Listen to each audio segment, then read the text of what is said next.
living life on the merry-go-round, and you can't find a fighter, but I see it in you, so we gon' walk it out. Move mountains, we gon' walk it out and move mountains. And I'll rise like the day. I'll rise unafraid. I'll rise up, and I do it 1,000 times again. And I'll rise up, I like the waves. I'll rise up, in spite of the ache. I'll rise up, and I do it 1,000 times again.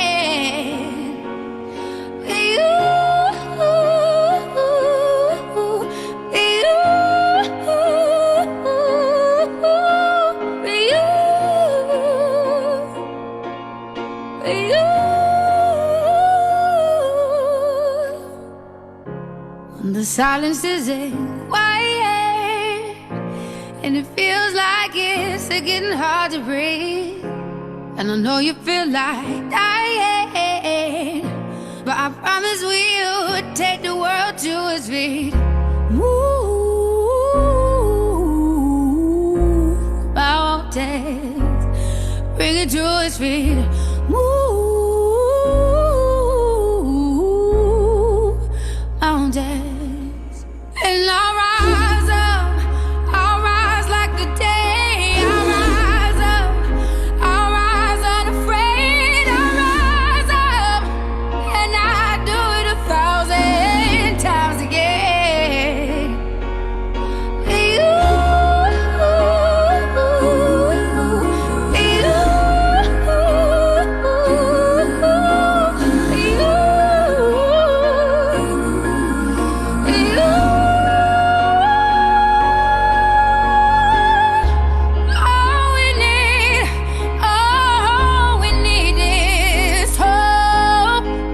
We have each other, and for that we have each other, and we will rise, we will rise, we'll rise,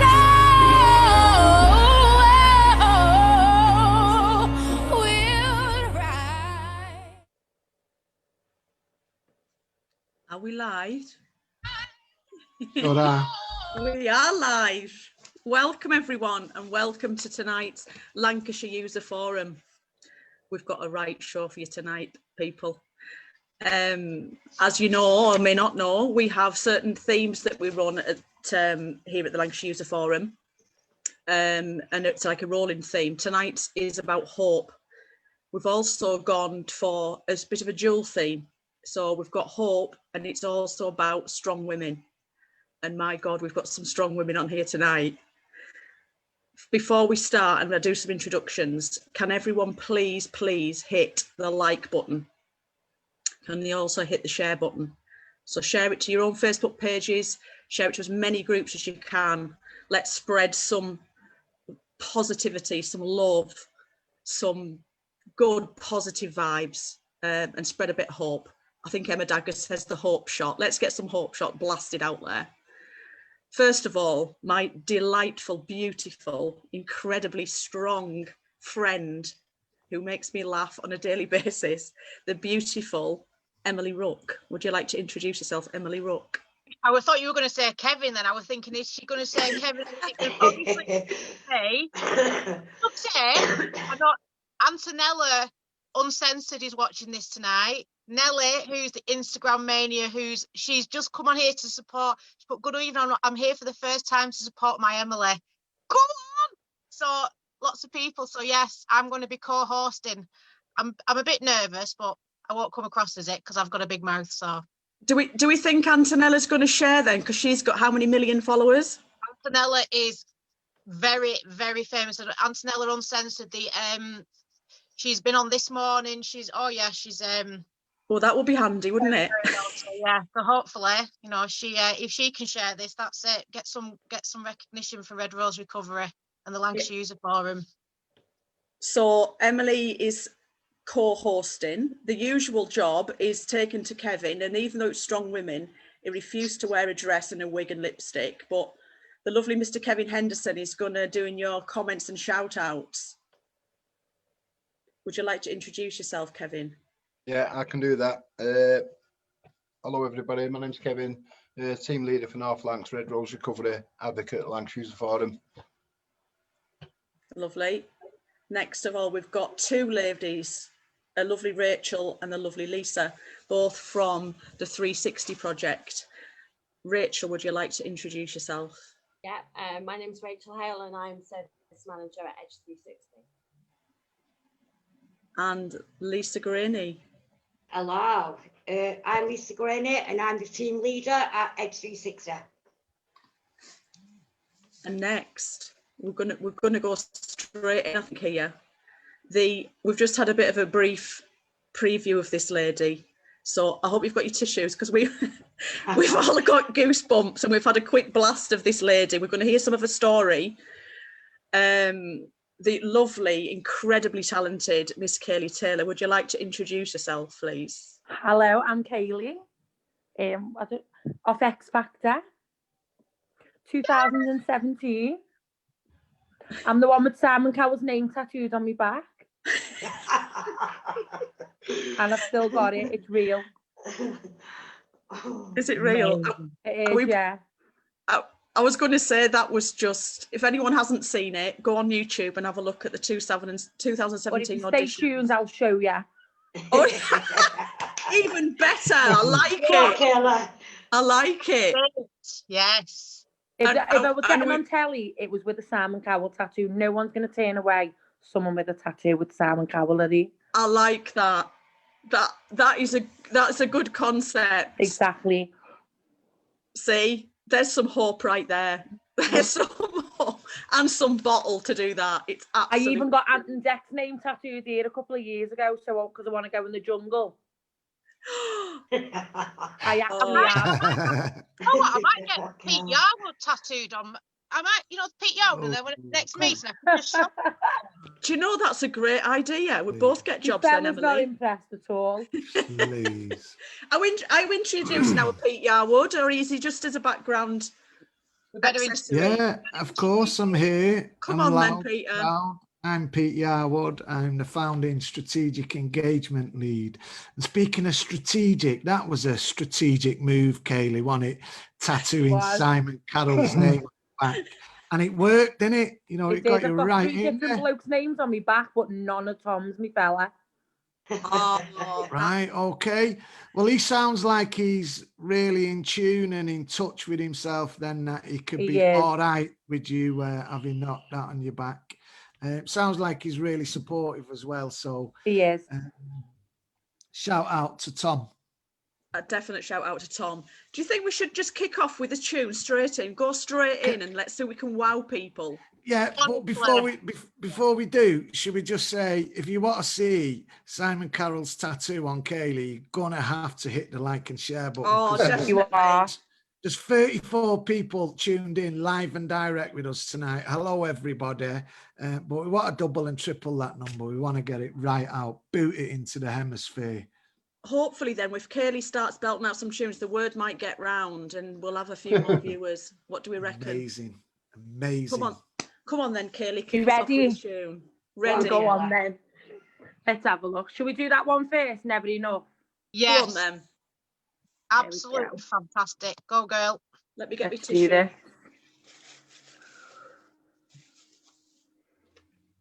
1, 2, 3. Here we go.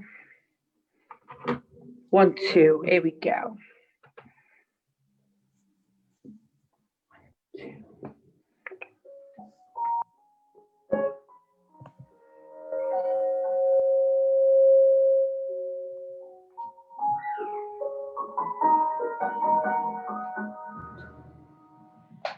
I'm trying to hold my breath,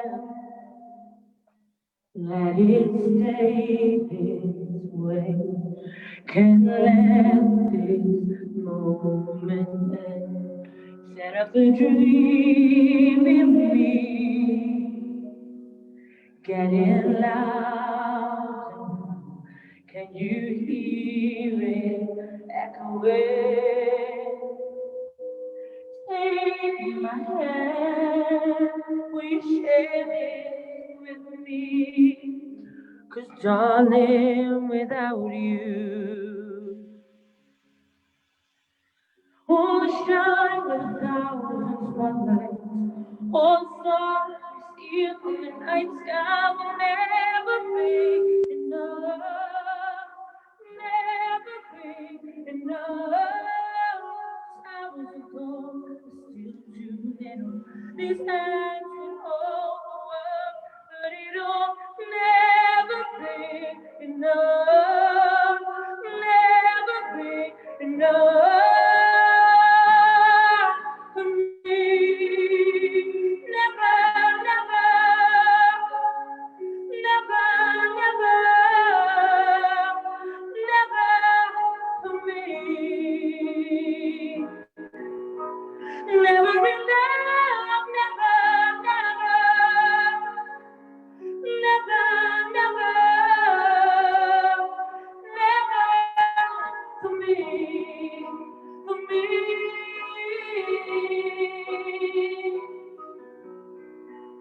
All the stars in a thousand spotlights, all the stars we steal from the night sky will never be enough, never be enough.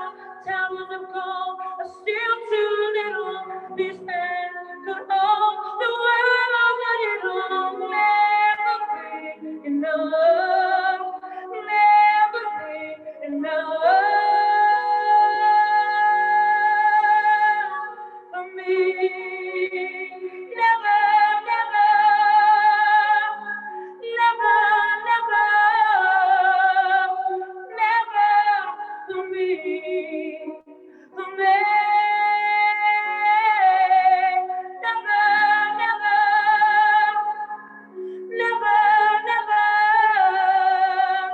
never for me, for me, for me.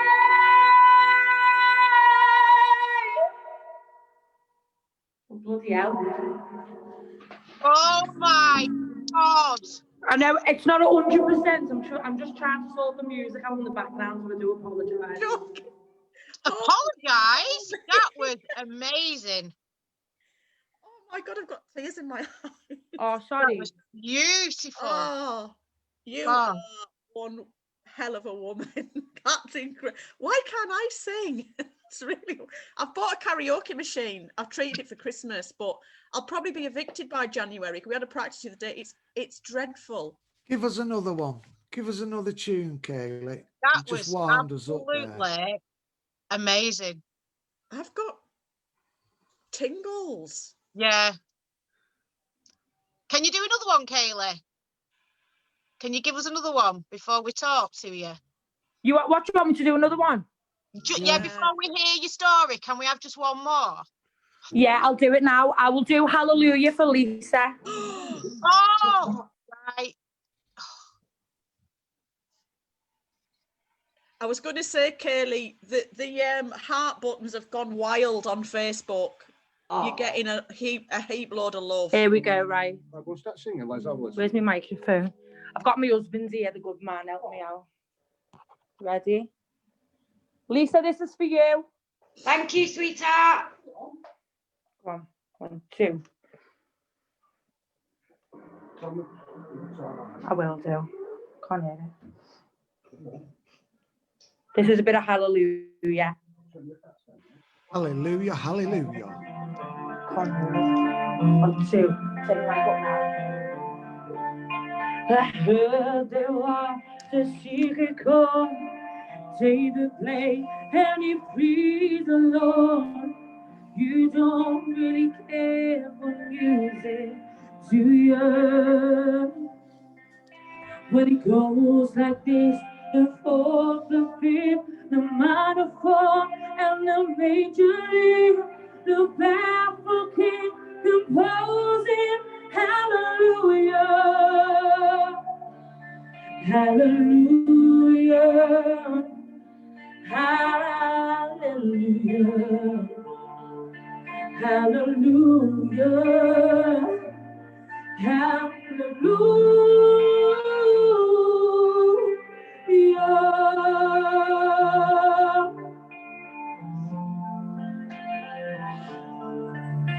Your faith was strong, but you needed proof.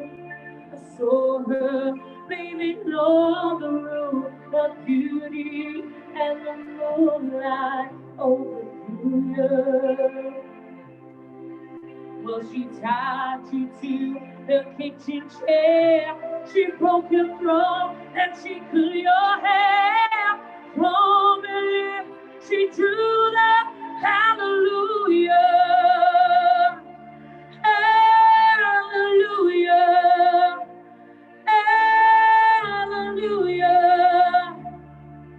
hallelujah, hallelujah,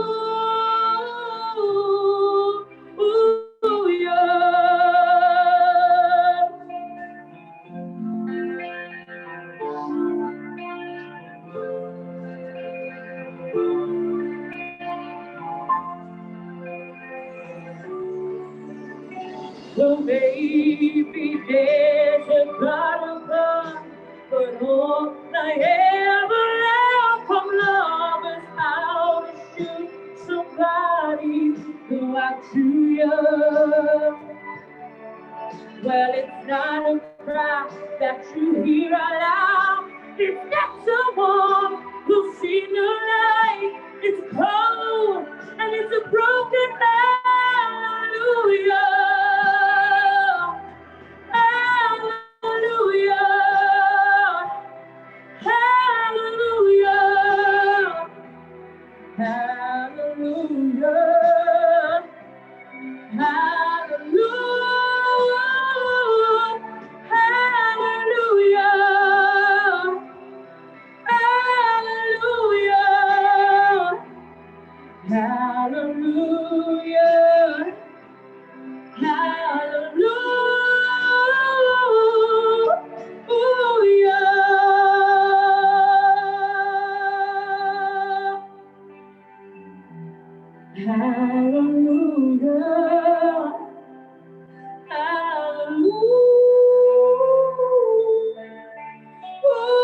Hallelujah. Thank you. Oh my God. I'm not sure I can speak after that. Beautiful, Kelly. Goodness. thank you. Me. Brilliant. Can I come over to Kevin before we hear a bit more about Kaylee? And have we got, how much love have we got flooding in, Kevin? Because I'm trying to watch these comments and the heart buttons are just flash, Yeah. flash, flash. I think that's what it is. I think most of the people on here, they're just wordless. They just love coming in, they're just watching it, aren't they? The love, it's Goosebumps, Kaylee Carmel, Chris Rowlands, Stuart Watson, Joe Duffield, Antonella. Oh, Antonella's definitely on it. Yeah. It's just gone. The love hearts are just streaming. Yeah. That was just outstanding. I've honestly shaking. Jonathan Chapman put, beautiful singer. We can see why she was on X Factor 2017. We certainly can. That is amazing. Tears to my eyes. Oh. Would you like to tell us a bit about your story then? How did you get to X Factor? What's your... God, how long have you got? Well, can I talk about my addiction as well? Absolutely. That's where we want to know where you've been, where you were, and how you are now. Obviously, you're I met me. See, I'm glad I'm on this actually, because I was in the papers a couple of weeks ago, and they like to make up stories, don't they? As you know, I met my partner Tom on a dating website actually in 2016, and I lied to Tom. Tom used to take drugs with me. It was cocaine that was my problem, and I don't think Tom realised the problem I had. So I used getting upset now. I used to hide a lot of problems from Tom. My mum and dad, they didn't have a clue that I was on cocaine, and I used to always love singing, but I'd go to gigs and then I wouldn't come home because I was on that. So I'd go missing for days. And Tom said to me one day, he said, look, he said, tell me the truth. He said, are you addicted to cocaine? I said, no, I wasn't. So I got an email off X Factor say, did you want to audition? This was in 2017, but by then I was already too far in addiction. Social services were very involved with my children, not because of neglect, but they weren't going to school because I was hungover. I was too rough to take them, so it was easier for me. Instead of anybody knowing to keep them at home, I was hiding it from people who cared most. So I did my audition on X Factor. I went rough as anything. I had red eyeballs and everything. I done my audition for X Factor, obviously got 4 yeses, made headline news. I was in the bookies as the favourite to win. I think fame went to my head a little bit, to be honest with you. So 3 days after that audition, I went on a big bender. It was a 4-day bender, actually. Social services come, they removed my children. They said, look, you need to get help. So my kids were taken off me. Because me and Tom were living together at the time, they wouldn't let Tom have the children. So he said that Tom couldn't safeguard the children from me, because I would have done. And as nasty as it sounds, when you're in addiction, you don't care about nobody else but yourself. I didn't anyway. And if Tom had the children, I would have turned up to try and see them. So the children were placed in foster care. So it was 3 days before boot camp, the children were taken. And they give me an option: you continue with X Factor, or you go and see your kids. So I quit X Factor and I went to contact with my children every day. And that was a wake-up call I think I needed. I weren't waking up to my kids every day. I come home after that bender, I seen all the toys, the clothes on the floor, and I missed them. So It's okay. You're all right. Don't worry. Hey, We all. I cry when I did my life story. Don't worry, sweetheart. You're on a safe platform here. I know. Everybody But loves you. I knew I didn't want to take drugs ever again. And so I signed up with addiction. My kids were in foster care. I was seeing them 3 days a week. I went to addiction every day. I'd done the recovery champion program. They told me when I went to court, they said, look, the chances of you getting your children back are very slim. And I thought, if anyone can do this, it's me. My kids are beautiful, they're gorgeous, they're funny. So I went to court after doing 4 months and didn't touch a drop of alcohol, not cocaine on the head. I was counting the days. I got a calendar on my fridge. So every day I did clean, I put an X. And then X's just kept filling my calendar. I'd done a drug test in court. And it come back, I'd not touched a single drop of alcohol. I'd touched no cocaine, absolutely nothing. And the judge said in the 20 years that she'd done a job, she'd never seen anyone work so hard to fight for the children back. So I lost the children on the, sorry, my fucking tally's going off. I lost the children on the 17th of July. It was on my daughter's birthday. They got took of 2017. I got them back on the 24th of December that year. So the day before Christmas. Best thing I ever did. So, but yeah, I still work with addiction. Don't get me wrong.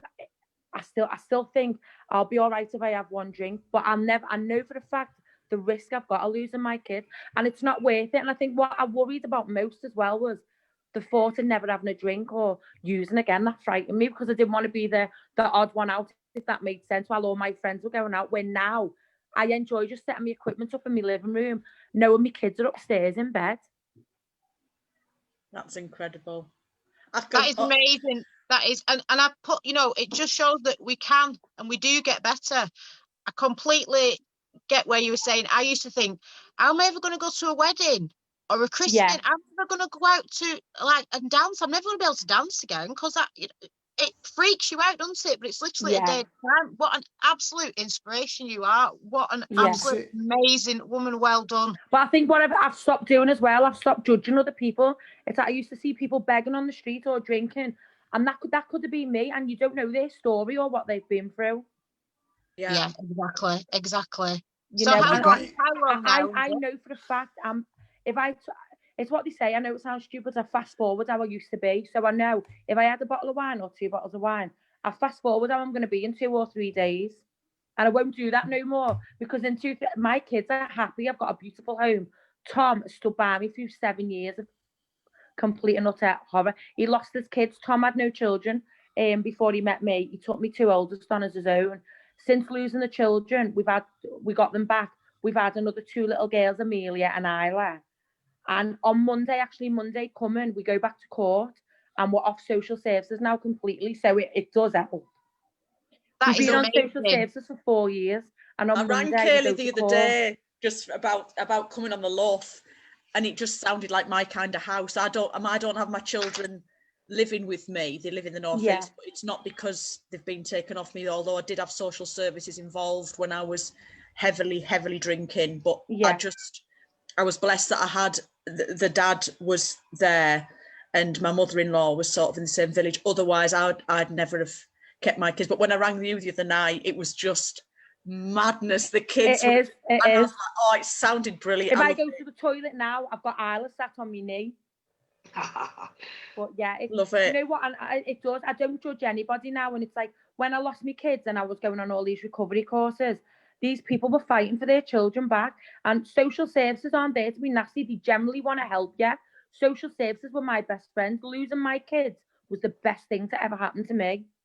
Because if I didn't lose my kids, I would either be dead or something could have happened to my kids, 100%. Really? It sounds like you've got a really good mindset, though, because you had an opportunity to get into the X Factor. Yeah. And you put that aside, even though it comes with lots of, trappings, you put that aside and you fought for your kids. And I just think it's a beautiful thing, because watching you sing there, you can see you love it and you get joy from it. Yeah. So to have to pay the price and give up something that you get so much joy for, to then get your kids back on Christmas Eve. I get more joy from my kids than I do from singing.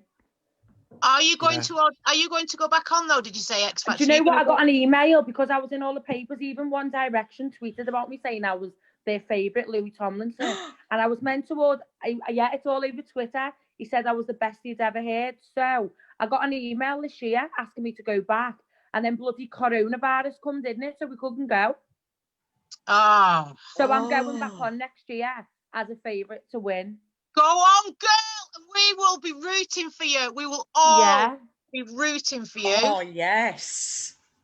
That is amazing. You've got loads of love. I can see the comments as well. Antonella Bellini, she said she understands about the press and the lies that they make, because she's had it all. She's had all that. With nasty trolls, with nasty people. She goes through it all. You know what I mean? You can't judge somebody when you've not walked in their footsteps. I judge a lot of people, and you know what? I do not judge anyone anymore. Everyone's got a story to tell, and it was either lose my kids or do X Factor. I've got my kids back now, so I can do both. Well done. Well done. It's funny that, because the theme for tonight is hope. And I think your story there has just give hope to so many people who are probably in a similar situation, going through really difficult times, hoping to get their kids back. And what you're showing is, social services, they're not there to take your kids. They don't want to remove a child from the mother. They don't. And the best thing I did was be honest. I used to lie and say I weren't using and I weren't drinking when I knew I was. And unless you tell the truth, you can go and you can lie all you want. Go and tell them you're not using. Tell the truth. It's that fear, though, isn't it? When you mention social services and your kids are there. Yeah. As much as I wasn't there, I mean, I was sat in my own waste, as it were. I clearly wasn't there for my children, but it's just that fear then. But it didn't ever stop me drinking, that. Yeah, and I was the same when I was in really bad addiction. I didn't give a shit. Sorry, I said shit. The need's there though, isn't it? It's that thing. You put everything. Nothing mattered to me more than alcohol. I used to blame my kids for getting in the way of me using as well.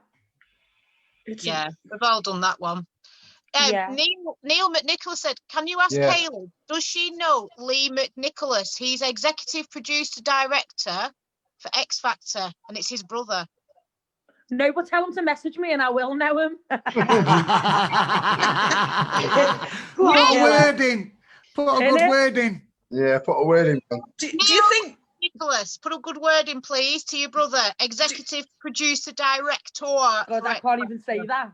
Do you think you might do the jungle then, or the castle, whichever we end up with next year? Well, I don't know, because they asked me, listen, I've got no filter. Me, every other word out my mouth's F-U-C-K. And I've never, I said F-U-C-K. What you see is what you get, and I don't pretend to be someone I'm not. But it's like, stick me with loads of cockroaches, I'm not bothered, me. You know something, and I'd go in the jungle just to lose weight. Kaylee, you've got a really powerful voice, but you've also got a really powerful story as well. And I think when you mix them both together, it's just, I can see why they would want you back on. And I think the public would just get right behind a story like that, because you've been there and you've done it, haven't you? Well, I was going to apply for Big Brother, and I thought I'll either win Big Brother or get kicked out on the first day. Yeah, that'll be me, that'll be me. I've got no filter, girl. I've got no filter, Emily, not whatsoever. I haven't. I'm learning. I'm learning gradually. Red Rose are teaching me. They teach me very well. We've got some strong women on here tonight, haven't we, Kev? We've got our work cut out if we're going to what it's about. Equalise this space, or it'll just, the women will just take it over, won't they? You're going to get destroyed. Damn right. Absolutely. No chance. No chance. Oh Who my! Are we going to next? Are we doing a bit of a episode 2? Do you think? Is it appropriate to pop that in now and embarrass me and Emily? Because I'm Kevin. And me, definitely. Yeah. I was going to say, keep an eye out for PC Kinder, who's obviously here. Well, I'm now Emily Rook, but yeah, that's good. Is that why you've changed your name back? Oh yeah, hold on, Antonella Brellini says, I make a living by not having a filter. How does that work, Antonella? She's a sharer, so thanks, Antonella. Have you not seen her, Peter? She's Antonella, the uncensored reviewer. My God, I love her so much. She's that woman is hilarious. I used to message her all the time. She is one funny woman. Can I just say, she's my best friend. I live up the road. God, we need to go out and have a laugh. That woman's got no filter. What? She get us locked up here, though. She was actually like that. She was like that all the way through school. All the way. She actually no different in person. That is her. That was her all the time. She's amazing. She's the most gorgeous woman in the world. She's funny as she's sharing for you. She's giving you so much love, and she's sharing all this. And she's a legend. I love her to bits. Well, I'm on my new Facebook now, Antonella, so I'll re-add you. Brilliant. The numbers are going to go up now, Peter. Oh God, I can't get a word in with you, can I? You've got. Look, you said it was the women's night. I know. Don't expect to get a word in, Pete. Oh, I never said that. Remember when Antonella snubbed Bobby on live? Yeah. Well, I will say this. Our resources lie within our relationships. So, the fact that you're on here tonight, you must have a relationship with somebody in this space. And the fact that Emily is best mates with Antonella, that's what I mean. Our networks, we know some weighty people, don't we? Some talented, weighty people, and our relationships with them. I mean, I know you, Kaylee, are mates with Lisa Graney, and I love the ground Lisa Graney walks on. Shout out to you, Lisa Graney. Go on, Lisa. Lisa. Yeah, no, I ended up. Well, Kevin rang me the other day on a Zoom meeting to discuss the LUF, and Lisa was shouting. He just went, "Oh, just talk to Lindsay." And then in the end, he was trying to stick his head in, and she was going, "Just leave us alone. We're talking." I was like, "Well, you don't put us two together and then expect to get a word in." I mean, that was a silly idea. So yeah, we had. This is where we got the idea. It was me and Lisa. And then I said, if I'm coming on and Lisa's coming on, I know I was going to have as me wingman or wing woman, and that was our lovely Emily. So I thought, this is where this idea came from. Yeah. Yeah. Cause mayhem. So, Lisa, can I just ask you, because before I come over to you, because you used to work for Red Rose Recovery, didn't you? And like, we was sorry to lose you. But as an organisation, our one of our remits is to catch older people and give them a start. You know, some people have never had a start, others just need a restart, a bit of a bump start. And before we get on to you, Emily, you can unmute yourself, because I know you are one person who's got some exciting news to share, aren't you? Oh my God. Is that, am I doing it right? I've started working for Red Rose Recovery. I start in January. Oh, brilliant. Thank you. Wow. It's a Well done, sweetheart. Thank you. So I didn't even know if I was allowed to mention it. So I am super excited that somebody actually believes in me. And also, you're like, I used to be an addict. I've always been like getting arrested and in trouble, and somebody actually believes in me and wants me to work for them. So I'm super excited. So yes, thank you. I think it's a beautiful thing, seeing people do well. And as an organisation that was set up to create opportunities for people who are passionate, who want to give something back. For me, it just shows we're doing something right. And, you know, if you're out there thinking, I don't get any chance, well, it's not going to come to you. You've got to do the same as Emily. You've got to step up and put your head above the parapet and say, I want a piece of that, and then jump in the ring and stand shoulder to shoulder with us. You know, and I'm pretty confident we've got loads of people who can testify that they do well as a result of it. So, you know, more of the same to you people who want it. Yeah. Come and get it. Come and get a piece of it. Oh, Darren, what about our Lindsay, guys? Oh, we love Lindsay. Lindsay still has the love, Darren. Stop worrying. Stop worrying. Because they keep shouting, give me a job, like they did to you, and I have been offered. So Darren, you don't have to fight my corner, but thank you. It's just I'm attempting to start my own business. Watch this space. It will. What be. Are you doing? Oh, There we go now, Lindsay. Well, I will be promoting it on here when it comes, but it's a clothing line to promote. It's called Mental Health and Addiction. Just plus sizes, girl? Of course, I'll be the one wingy way. You can promote it for me, Kaylee. You could wear one on the X Factor. What a good idea. So when I've got the web page up and running, it will be going out. But yeah, it's to highlight the stigma attached to mental health and addiction. My friend Matthew, who's an incredible artist, has drawn this puppeteer, which the puppeteer be the master of your own addiction. But I can't say too much for free on all my lives. So yeah. Oh, you can definitely help promote it, Kaylee.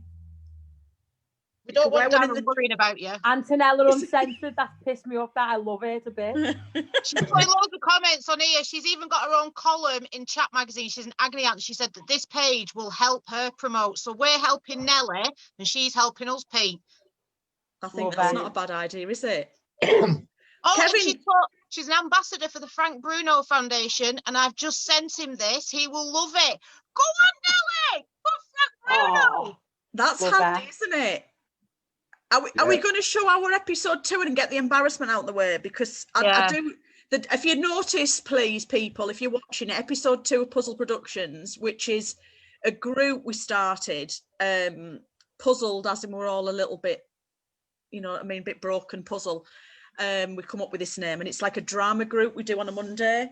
We're basically just thinking we're like Coronation Street stars. I'm coming. It's a bit mad.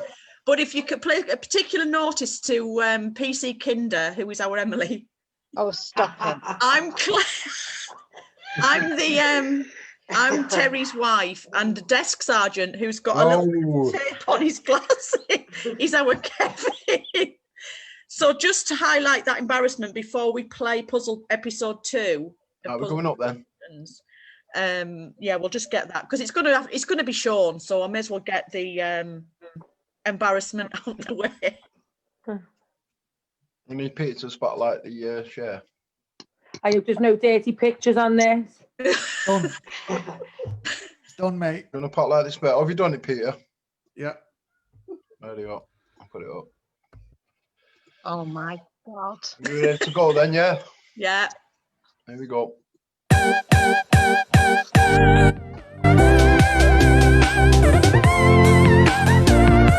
Oh yeah.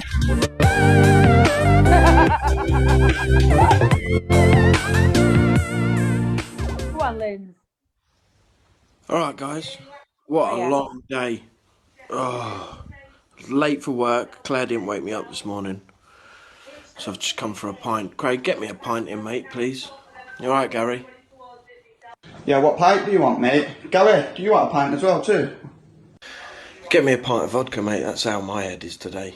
No, I'm only joking. Just get me a pint of Foster's or something. Terry's phone rings.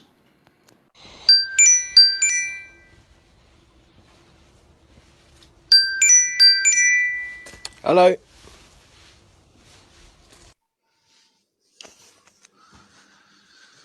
Terence, all right, lad. How are you, lad? Right, mate, what are you up to? In the pub already? Yeah, that's right, lad. Hey, listen, lads, have you got that dough? Yeah. No, you haven't got it, lad. Lad, I need it today, mate. No, mate, it's one of them days, mate. Everyone's letting me to Terry, I need that. Listen, Terry, are you in the pub? Right, stay there. I'll be there in 2 minutes, mate. Don't move. Yes, Niggsy, you all right? No, I haven't got it, mate. I'm skint. Right. What the fuck's... What's this? Well, what am I supposed to do with it? Hold it till when? Well, what is it? Oh, man, I don't feel comfortable doing this. If I do it, I'm only doing it as a one-off, and that's the debt paid, bro, yeah?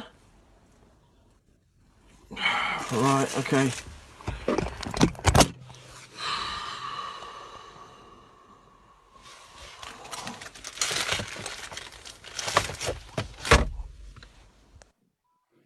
Terry drives home with the package in the car.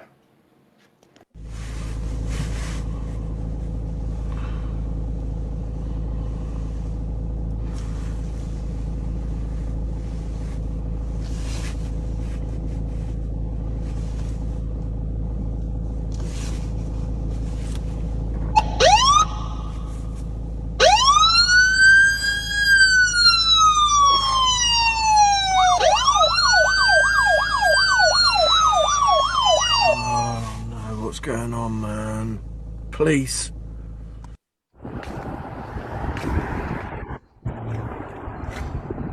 Can you step out of the vehicle, please?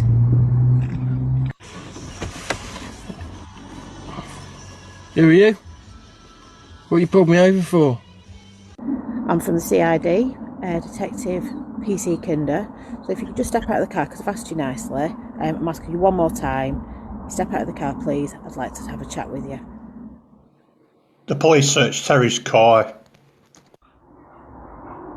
Looks suspicious? Yeah. I think you need to come with me. You're under arrest. I've got a few more questions that we need to ask you down at the police station. Terry gets taken to the police station. Okay, what's your name? Give us your address. Get your hands off the counter. Stand up straight. Yeah, seen your type before. Empty your pockets. Get your watch off. Put your shoes off. Take that belt off. You're on any medication? Any thoughts of harming yourself? Do you understand why you've been arrested today? Okay, so you've been arrested for possession with intent to supply Class A drugs. Do you have a solicitor? Do you want one notifying that you've been arrested? You're entitled to a phone call. Who do you want us to call for you, please? Alright, thank you. Put him in cell 6. Thank you. Hello? Claire, I'm in the police station. Sweetheart. I'm so sorry. I'm so sorry. I don't know what's going to happen.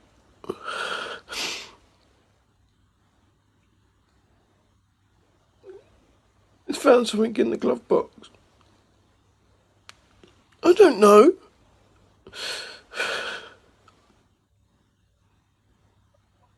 Can you ring my solicitor for me? Get my solicitor down here, please. Okay, I'll speak to you soon. Love you. Bye. Hello? What? What for? What part? What do you mean they found something in the glove box? For Christ's sake. It's no use crying. I don't believe you. I absolutely don't believe you. Well, I'm gonna have to ring them, aren't I? I don't know what you're crying for, Billy Big Balls. We had this conversation last week. Where's this number? Where will I get the number? Right. Right, I'll ring them. Okay, bye. Right. Sarge, what cell is it?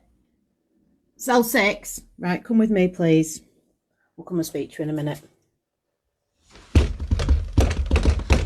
Pig, let me out. I'm not going anywhere until I get my medication. I'm definitely not going to interview until you give me my medication. Hi, Sheila. Yeah, it's me. Yeah, sorry for this.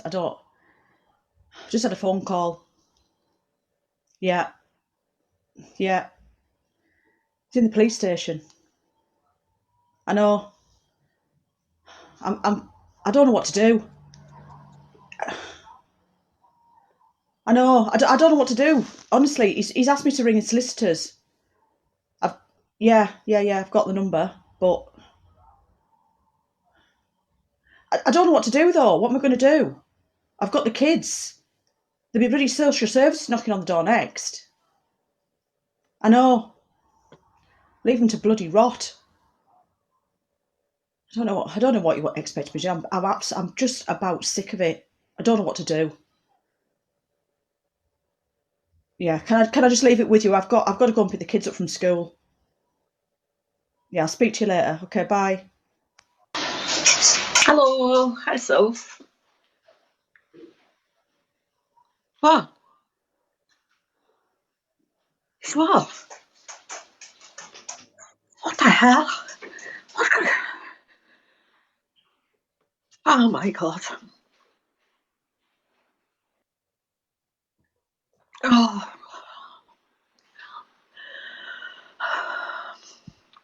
I don't know what to say. I don't know what to say.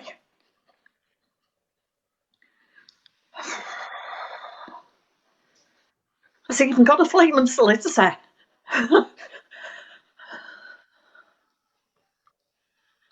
No, I'll go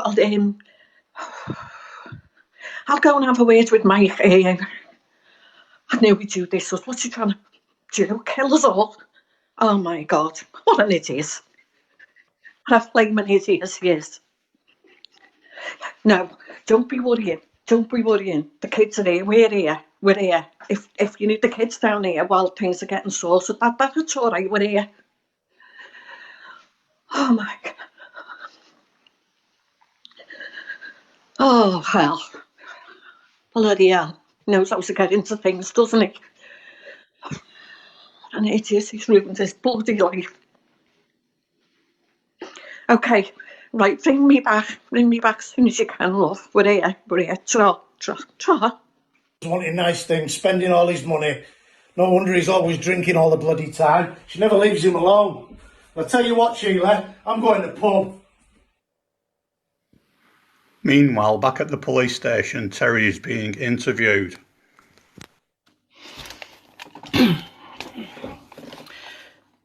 Right, so we're going to commence this interview. Obviously, I just need to point out that you're going to be interviewed and asked a series of questions. I noticed that you've got your solicitor present.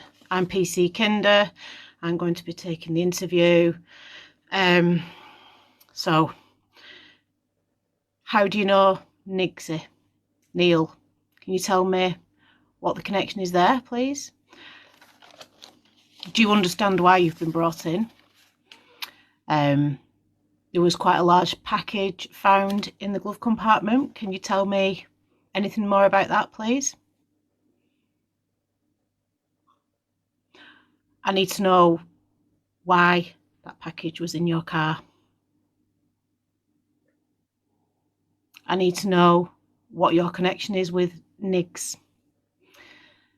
Need to understand and build a picture of what's been going on.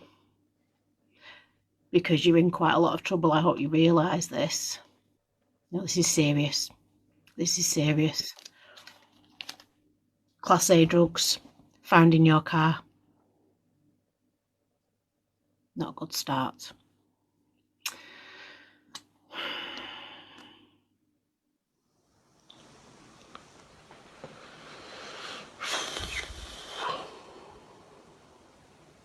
Tell them I'm giving them a no comment interview. Name, Terry Tibbs. 27th of the 8th, 1980.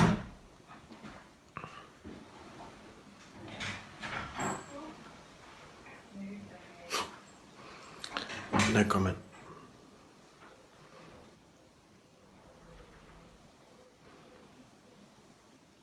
No comment.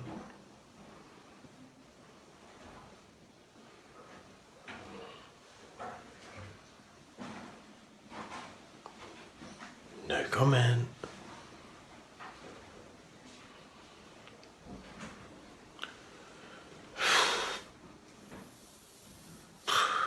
No comment. Just tell her I'm not answering any more of her questions, alright? Miggsy's starting to get concerned and makes a phone call. Hello, hiya, mate. It's me. Yeah, you're not going to believe it, mate. Terry's been nicked. I gave him that parcel earlier on, and he's been nicked, mate. He has. I don't know, mate. He's still in there. No, I'm being serious, mate. But do me a favour. Get round to his birds right now. I don't care if the kids are there. Tell them I want me dough. And if there's, and tell them snitches get stitches. That's all. Ring me back when you've been there, mate. Get my dough.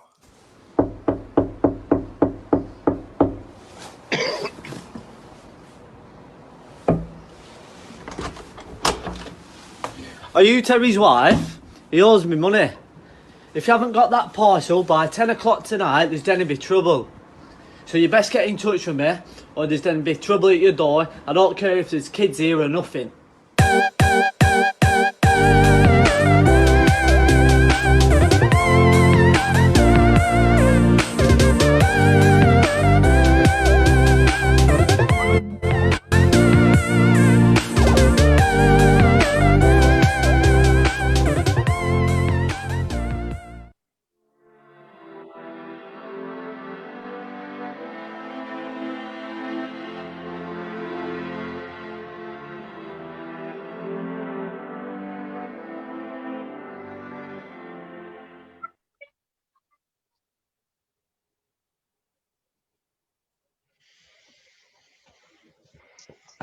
Thanks for that, Kevin. Is everyone hiding under the seats now? No, I had to hide behind the cushion. You know what though? Can I just say that that's real? That's all of us in recovery. That's real people doing a story of addiction. Do you know what I mean? And I just think it's amazing because it just shows what we can do. I mean, okay, the acting, mine was a bit dodgy, but I just think it's amazing the strength that we've come through.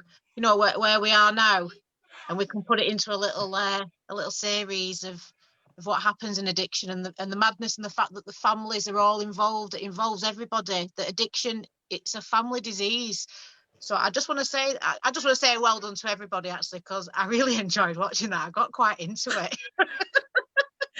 Well, it was weird because that one, the first episode 1, we sort of did a script. Barbara sort of wrote a script and Scott. And the episode 2, we basically just said, right, say something and pretend you've got a phone.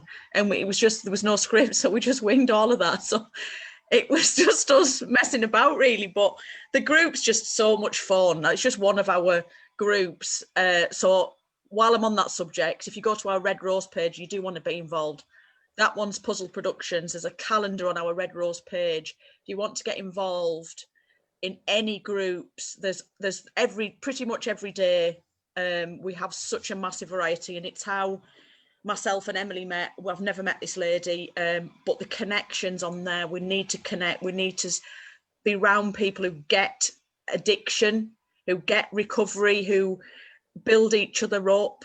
The strong ladies I've met on, Emily being one of them, is just, and that you can't do recovery alone, and you've no need to do recovery on your own. So please have a look at our calendar on our Red Rose page and see what groups we've got to offer.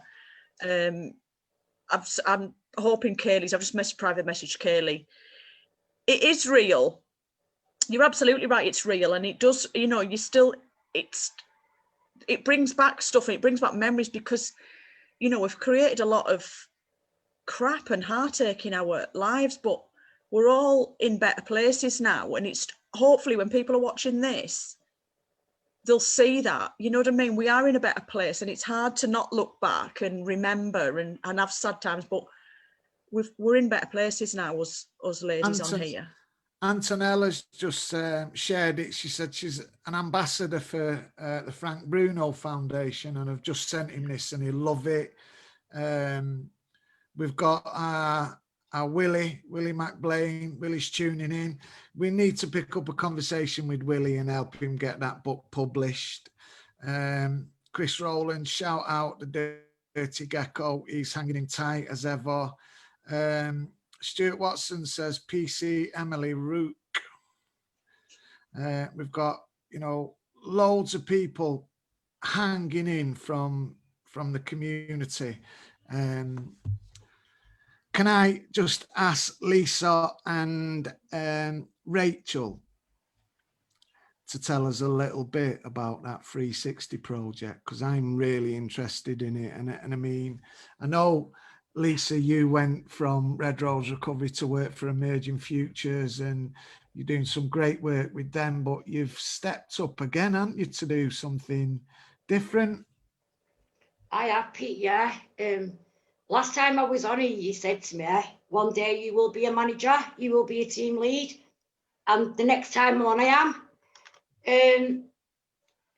I'm going working for Edge 360, which is an all-female project for women with eye complex needs. These women will be the women that nobody will house through the whole of Cheshire East. So they will have burnt all their bridges, and at this minute in time, they're either in hotels, stuck in hospital, bed blocking, or on the streets because nobody will put them anywhere. So we have come up with an idea that we're going to house them, and at the same time do programs with them, give them structure, be consistent, engage them in all different things. And if they don't want to get well, that's fine as well. If they want to use, they can use, but not in the property, of course. So we'll just be like managing their risk where they're at. So it's going to be a lot of harm reduction work and things like that. It's going to be a very challenging job. Where did the idea for it come from? So me and Rachel have both worked for years, and there's a lot of women on the streets with nothing, and there seems to be lots and lots of things for men, but nothing for women. And the closest place to Cheshire East what would even do remotely what me and Rachel are offering is in Stoke. So we just come up with an idea and a plan of, let's get this together, let's go and present it, and let's see what comes of it. So I know projects pop up around the country, and it's just people who get an idea and they kind of just set off on their own, and they don't integrate it into the wider system, because people with, you know, the type of issues you're talking about, it's not just one outfit, one organisation, one community interest company that can work with them and meet all them needs. So I often wonder how they work out. Is that, have you had a similar strategy, or are you, you know, finding it difficult to integrate into the wider system? Are you already there? Where are you up to with it? Rachel, do you want to answer that, sweet? So we've both Lisa and I, we've worked in housing before.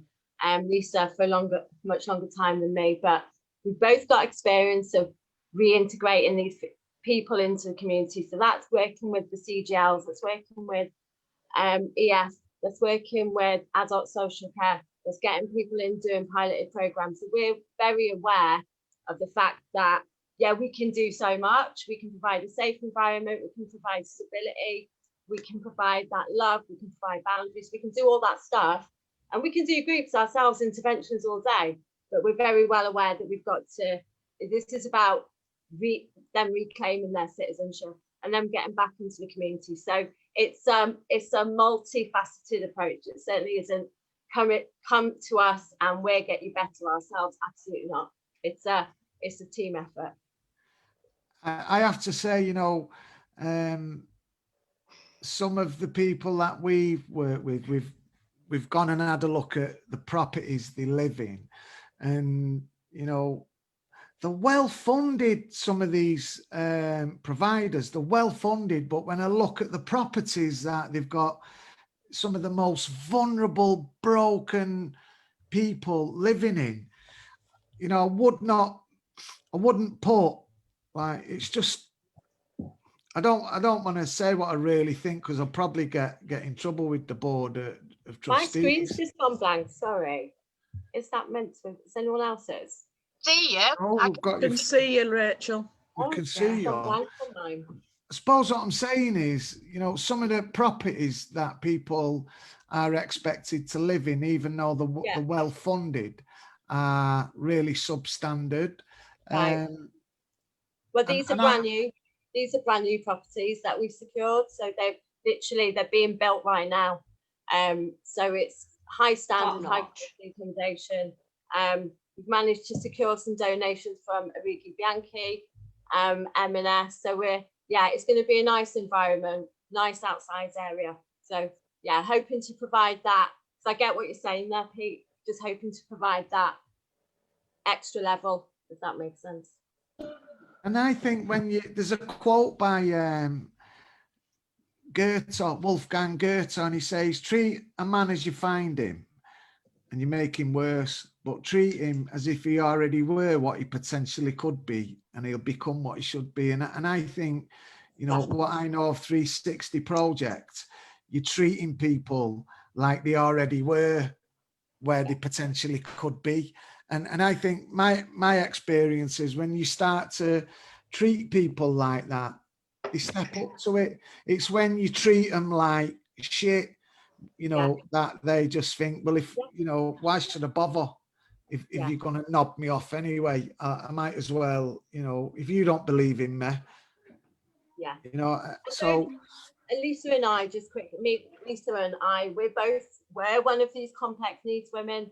So we know, I was the girl who was in DA in Manchester, direct access hostel, getting taken there by the police continuously because they were finding me at random people's houses, battered, off my head, everything, just continually being put back into this environment that was a bit grubby. But again, that feeds into where you're at, doesn't it? So Lisa and I we've got that personal experience of being these complex needs women. We know what to expect. We know how important the environment is to you, how important it is to have that visible, tangible recovery around you, strong women around you. And I know Lisa, and you guys will know as well, Lisa's had amazing successes with women. She's moved them on because they gravitate to her, because she knows she's got that relatability. She's been there. And I've had some successes as well with Emerging Futures, with women who've just wanted to be spoken to like a person, like you've just described. So we're hoping, the plan is that all this stuff that we've just described will all come together and just be something different for Cheshire East. Can I just say, sorry. Antonella has just put, Lisa, can I send you cosmetic skincare products and clothes for these ladies? Is that possible? Because obviously Antonella would, I mean, if that's something that could be done, I don't know, Lisa. Oh, that's amazing. Thank you, Antonella. We appreciate any donations that we can get for these women. What I'll do, when they're coming in with nothing, only the clothes on the back, a lot of them. They're coming into me straight off the street with nothing. Well, Antonella, what I can do is, if it's all right, Antonella, you can let me know. I can pass on Antonella's number, or you can put me your number in the chat, and I can pass it on to Antonella to speak to you, if that's all right. Yeah, that's fine. Thanks. It is. Thank you. You beat me to it there, Emily. I was just going to say, she was on it. I was going to say, does that include me? I love a free. No, I was talking to Lisa about the 360 the other day. I didn't get a chance to speak to Rachel, but she was saying about the, I mean, we're talking about hope, but Lisa was saying that some of the stuff, I was just, some of the complex needs and stuff that these ladies are going through is just like, I mean, we've been through the mill, all of us, you know, when you're fighting addiction, it's that, but I mean, just the sight, you must, I mean, I know Lisa said it's so rewarding seeing it, but she said nobody else, you know, they see it as well, no one else gives no one else gives a shit about us, you know what I mean? They've all given up hope on these people and they don't want to know them, and and I'm just saying, I used to go into before this dusty COVID hit, into the homeless shelter in Lancaster and go in there, and oh God, I loved it. And if I walk through Lancaster now, they all shout and they know, you know what I mean? And they'll stop and talk to them and people look at you and I'm like, well, the people, they haven't chosen to live on the street. You know what I mean? And people have given up hope, and they've probably given up hope, you know, and they just see them as all with the drinking and like, well, if you lived in a doorway, would you not want to be drunk to kind of numb a bit of the pain or use? It's like no one wakes up to become an addict. You don't wake up and just think, oh, I'm going to become... yeah, that's a good idea. Yeah. Somebody asked me last week to describe my job. Lisa, describe your job. And the best way I can describe it, some days, doing this role, is it's a mix in between A&E and custody. So some days it's absolutely off the walls. It was me who asked you on it, Lisa. Yeah, and it's about us managing their risk and keeping them safe. And they will mess up 20,000 times and I pick them back up again and we'll start again. And so me and Rachel's plans are, we don't want to discharge these women because that's all they've had all their life. Yeah. So we're going to be supporting these women and not punishing them and working with them. We're going to do different care plans with them, put different things in place and be consistent and actually do it. So from what I've seen over the years through working in housing, a lot of people say they're going to do the work and it doesn't get done. So we are absolutely going to implement the work every single day of the week while we are working with these women, and hopefully we'll get results. Yeah. Have you seen any visible results yet then, Lisa? Have you seen anyone who's, not that you're ever recovered, but... I've been working in housing for 4.5 years. And just since I've been back here in the last 8 months, I've moved quite a few on, but are now sober and clean and gone living a decent life. So when I've done my job here of getting them stable, doing things with them, I've then moved them on and put them into the recovery community. So the last woman who I had here, she came into me, she couldn't stand up. She couldn't walk, she was that drunk. She's now living in recovery housing. So yeah, we do get results. There's quite a few women and lads here who came into me an absolute mess and they've done the work and I've worked with them and it's working. That's fantastic. Someone's asked, is there any volunteer positions? What do you do in this work, Lisa? That's from Chris Rowlands. Volunteer positions, yeah, we will be having volunteers in. Yeah, so if he wants to message one of us, me or Rachel, we can pick that up. How do you find out about that? Is there a link or anything, Lisa, or anything we can put out on our page that we can promote if you're looking for volunteers or anything? We will get that put in place soon. Yeah, that will be. We're just waiting for. We had to vary the name slightly because we had to change the name. So we've had to re-register certain things. Been quite a rigmarole. So as soon as we get all that sorted, then we can. You're not going to give up, though, are you? No, you're not. I mean, what's the chances of you giving up on this project? Because I'm seeing none.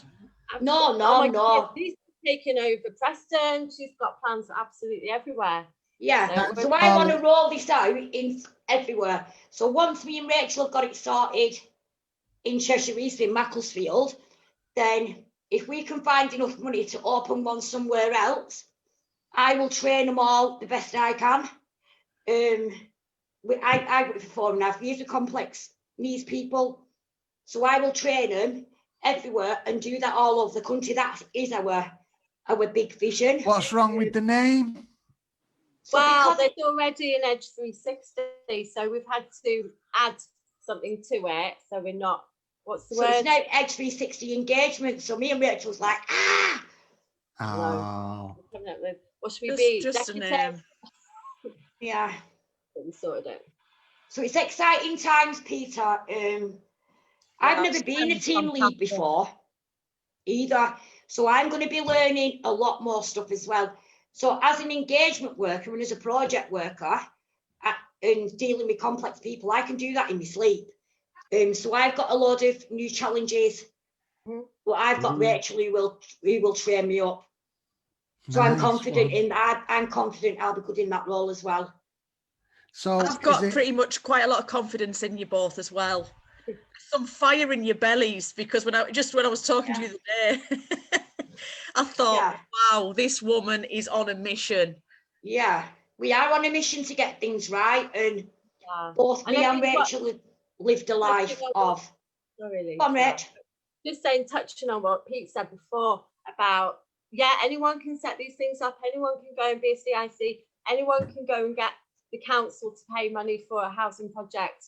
And they do that in Cheshire. And I think the frustration for us comes from working with the local authority and personal experience in our previous roles, where when we're trying to move these women on, they're too high complex needs. Now you're not going to get a woman who's homeless without these complex needs.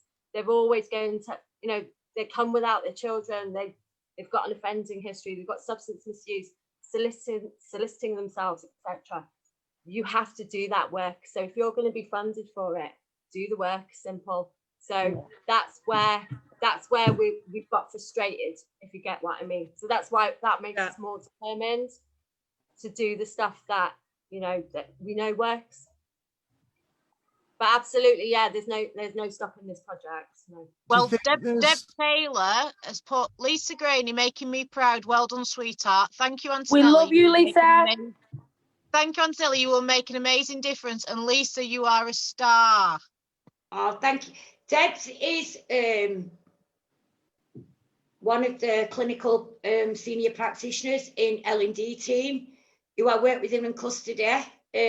She's another strong woman who I was sucking the life out of for her knowledge when I was there. So she was like my mentor, and she trained me up in different ways.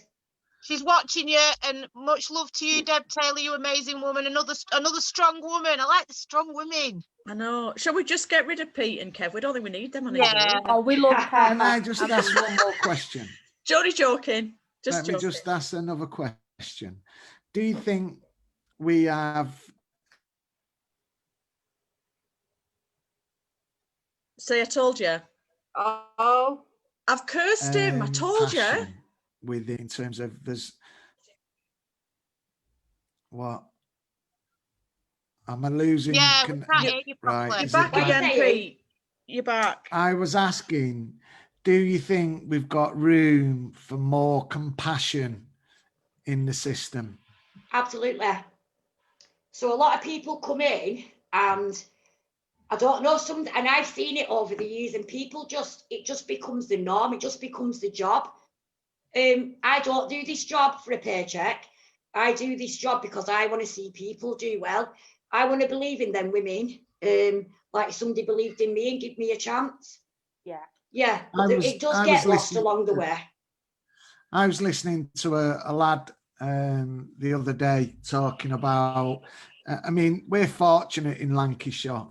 It's not the rest of the UK isn't the same picture as what we've got in Lancashire. And there was a lad telling me he'd gone into a service He had hepatitis C, he's still got hepatitis C. He wanted to kill himself, and he was stood waiting in the reception area for 5 minutes before, you know, watching the staff vape and laugh and joke, and you know, he said, I turned around, Pete, and just fucked off. And it just got me thinking about how do we know when, because you don't always see your own behavior, do you? How do you know? Because sometimes getting it wrong as well is part of getting it right. You know, how do we design into our services some kind of feedback, what allows us to see our own inefficiencies or criticize ourselves without getting too bent out of shape, you know, understanding that actually that feedback can help us improve. Asking for it. So asking for the feedback, making sure that's part of it. I'm all about reflective practice. So any opportunity, whatever feedbacks or comments, complaints, whatever, sitting down as a team and going, looking at that stuff and picking out, you know, looking at each other and picking out what we can see and what might not have worked, what we could do better. For me, I don't know, I'm a bit regimented sometimes in my thinking, which I shouldn't say on here, but I am. I do think that the level of empathy and compassion that you were talking about, it comes from that. Ultimately, for I think people I've worked with, it comes from that personal experience and having been that low and having had, you know, whatever low that is, you know, experiencing that. And I think the level of compassion that I see in Lisa and I see in the guys that we've got on board is because they've all been there. We've all been there, and we've got that lived experience, and I think nothing beats that. Nothing beats that. And then giving that back. That's just reminded me, Pete, just before COVID kicked in, our last live, because LUF used to be a monthly thing. So it was an event and would have it in different locations, Preston, Morecambe. And the last live one we had was Morecambe. And I'd been I'd been put on the agenda, as it were, to do my bit of my story. I was a little bit duped, but that was by the by. So I stood up and did my story. And when we were there, Pete was on his way with Emma, and we were kind of like, you know, really needed them there to sort of kick things off. And we're like, oh, Pete, like, where's Pete and Emma? So we were waiting. Well, it turned out they'd stopped to pick this guy up who was living in a toilet, from what I remember. Yeah. And we went, and I thought, and that's why we were late. We'd picked this guy up, and I went straight over, and we were chatting to this, and he looked phased. That we're like, right, well, here's a microphone. And let's tell us a bit. And there was some doctors there. Hugo, I think he's on a work placement with us now. Hugo and another guy, I can't remember his name. And I was like, yeah, there's doctors. And everyone was like hanging on the word. But this guy, and there was another guy there, I think he'd been in prison for about 20 years. And they got the microphone. And everyone listened to this guy who lived in this toilet. And everyone listened to this doctor. And to me, that's what it's about. That's the LUF. You've got a voice. Every single person watching this now has got a voice. So it doesn't matter if you're a professor or whatever you are. You've got to hear the voices from down here. When you're in it, when you're in the madness, when you're in the dark, horrible hole, and you've got no hope, you've got to share that experience and tell the people up there. I mean, I talked to these doctors. I said to this Hugo, I remember quite clearly saying, I was in hospital when my liver failed and I was diagnosed with cirrhosis. And I said, and my liver specialist came along. I said, he spoke to me like shit. I said, and I'm not shit. I said, I hope you're not going to be like that. And he was a little bit stuck for words. And he said, no, he said, we do get trained different. We have got, and I think I hope that's true, because you already feel like crap. You don't need someone treating you like crap, because you've already given up hope. You've already given up hope of ever getting sober, let alone having a life beyond. Lindsay, you are beautiful, by the way. No, that's a really good point. And one of the things we've got, so when you're watching this, if you come out of the show and look at the description, there's a link, and you can click that link to a survey, and I'll just show you while we're on. I'll share my screen, and I'll show you that survey. I'm getting ready to listen to one of Kaylee's songs again. I am as well. No, because it's really important that I suppose we have a voice, and that voice influences. So in Lancashire, you have clinical, they call CCGs, clinical commissioning groups, and the doctors do commission services. And what we're doing is capturing people's experience and feeding it into these groups. So I'm going to show you some of that data now. Up to now, we've got 58 responses. So you can see, 48 people from within Lancashire, 5 outside of Lancashire, and 5 from, outside of the UK.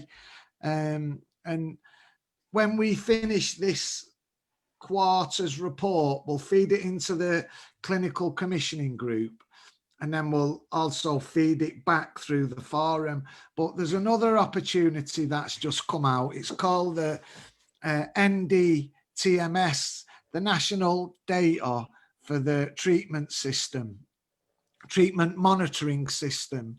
And, if you're accessing services as a service user, we're going to fire a link up now where you can share throughout your networks and just go on and have your voice heard. Now, that's really good, but what happens when you fill in that data, you fill in that NDTMS, the National Data Treatment Monitoring System, and you give them your experience, what happens then? How do we get some feedback around what did you do with that? Because some of our guys, they don't want to know about data, they want to know about the difference the data's making, and they want to hear it in a voice that they understand, using a vernacular that they understand. So in Lancashire, we're fortunate. We've got a network of people who are far enough away from that chaotic lifestyle, but experienced enough to say, you know what, we're going to advocate for you, and we're going to make sure anytime there's no compassion in your service, we're going to stand in front of it. And that might mean having difficult conversations. That might mean sometimes, having conversations that cause you to go away and have a think about how you're treating people. And, I don't think they've got that anywhere else in the UK. I think that's a part of the system in these challenging times that has been disinvested in. So the fact that we've got a peer-led organisation called Red Rose Recovery that says we are going to make a commitment to resource the Lancashire User Forum. Our local providers, they resource us as well. CGL, it's not the only one. There's other organisations. We are with you. There's local forensic hospitals. I can think of, one round the corner, Kemple View. They invest in us.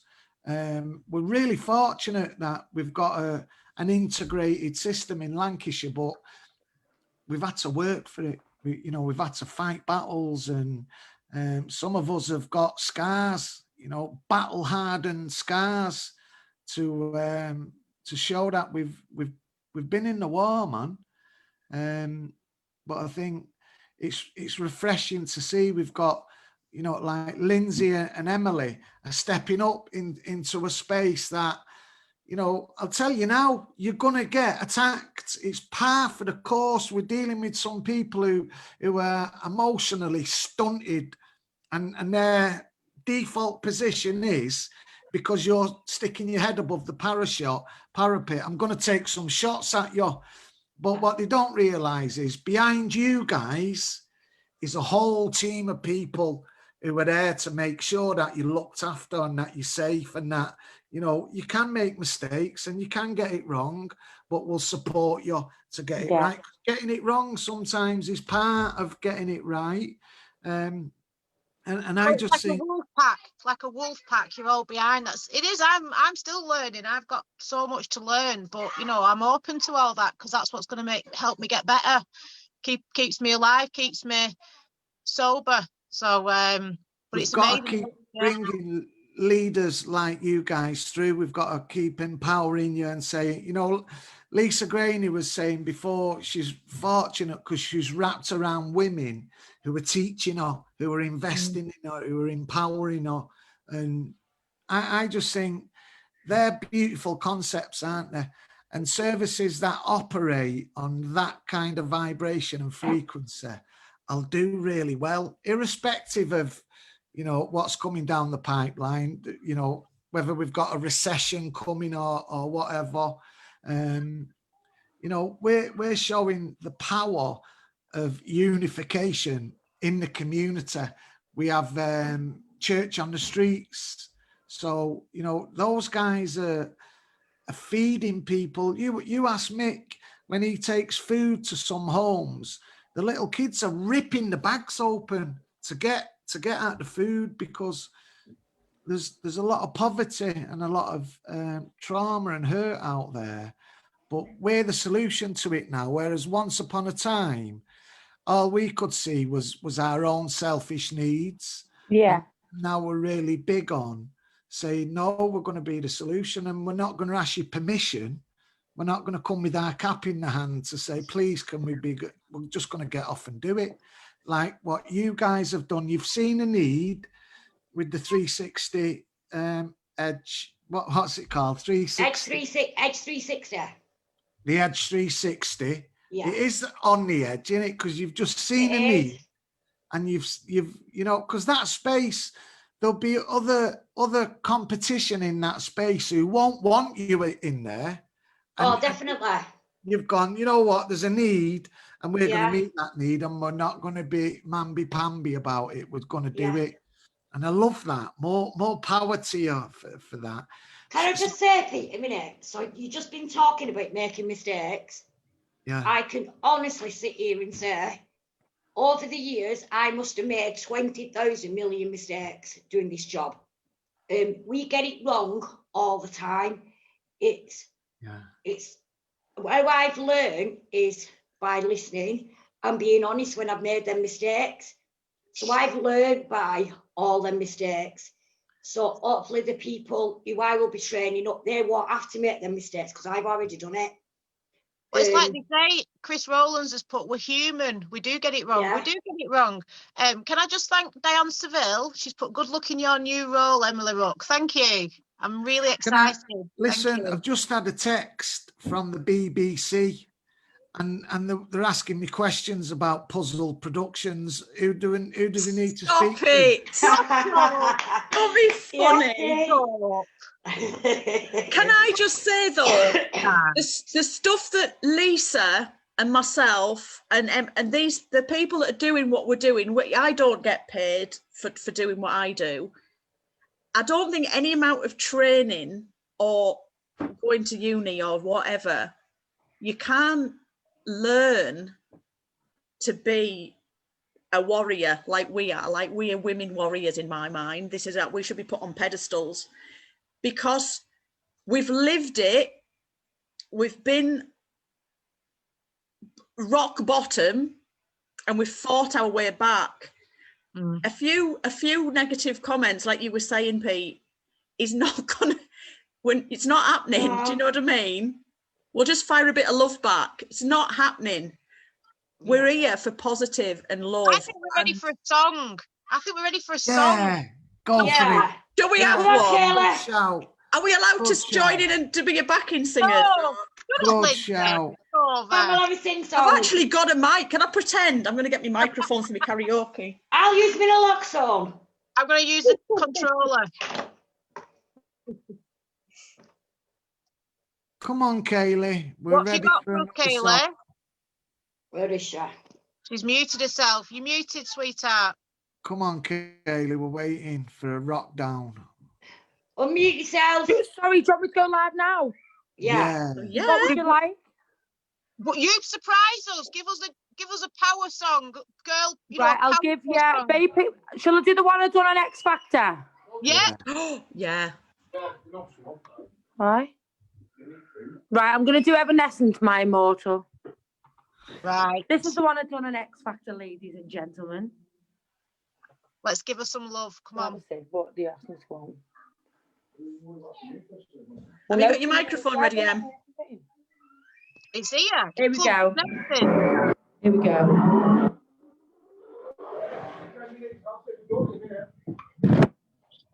Here we go. This is the X Factor one.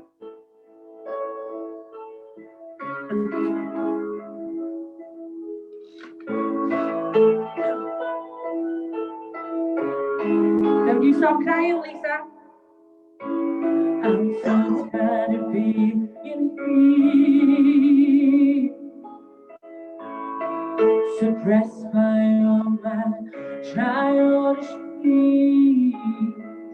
If you have to leave, I wish that you would just leave.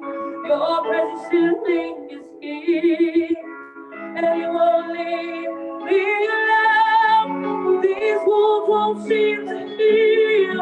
This pain is just too real. There's just too much that time cannot erase. You cry, wipe away all of your tears. You scream and fight away all of your fears. I held you all of these years. You still have all of me.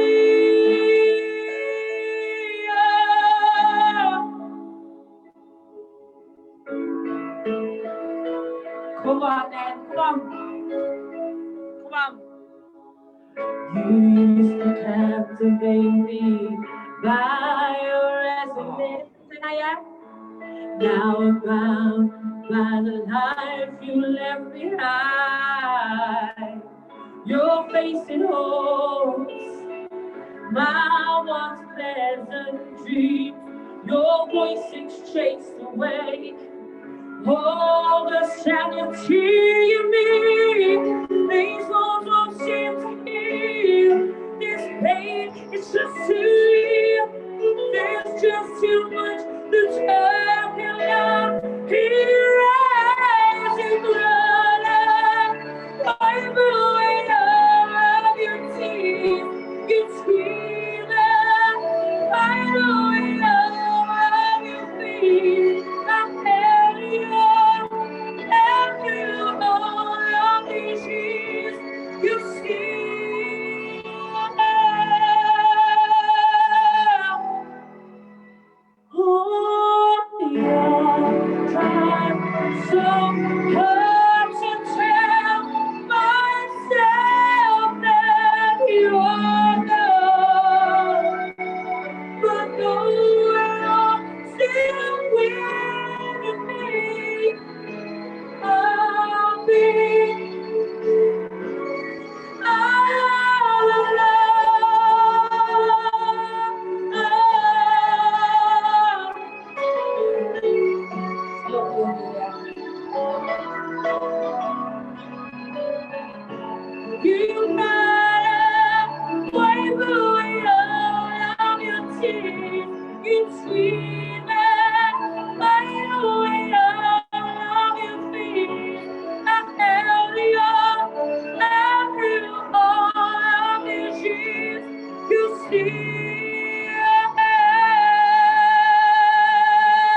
And I know Go on, Kayla. Where's your little Say hi girl? to everyone quickly. Come on. Quick, Oh, you're one of the hello. leaders. Say hi. Hello. This is my gorgeous girl who I did everything for. Say hi. No, Bye-bye. It's for Come family. off. I always say that, Kelly. My children watch Mummy get better now. They see Mummy get better. Same as you, social services involved, and your little girl seeing Mummy better, and that is so beautiful and precious. Can I ask you something? Do you know, before we come to the lady that you know passed away? Barbara. Right, well, can I do this song for Barbara? Well, it's Barbara's daughter. It's our Barbara's daughter. The lady on Puzzled Productions, the one that played the mum. Yeah.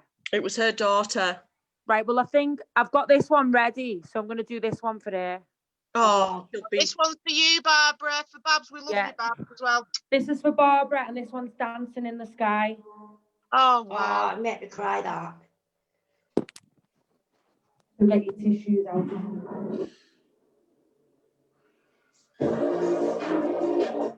You ready, Mel? This one's for Barbara. Ready? Tell me, what does it look like in heaven? Is it peaceful? Is it free like they say? Does the sun shine bright forever? Have your feet and your pain gone away? 'Cause here on earth it feels like everything good is missing since you left. And here on earth everything's different. There's an emptiness. Oh, I hope you're dancing in the sky, and I hope you're singing in the angels' mind, and I hope the angels know what they have. I bet it's so nice up in heaven since you arrived. So tell me, what do you do up in heaven? How you days throwing love the line? Is there music? Is there art and invention? Tell me, are you happy? Are you more alive? 'Cause here on earth it feels like everything good is missing since you left. And here on earth everything's different. There's an emptiness. Oh, I hope you're dancing in the sky, and I hope you're singing in the angels' choir, and I hope the angels know what they have. I bet it's so nice up in heaven since you arrived. Since you arrived.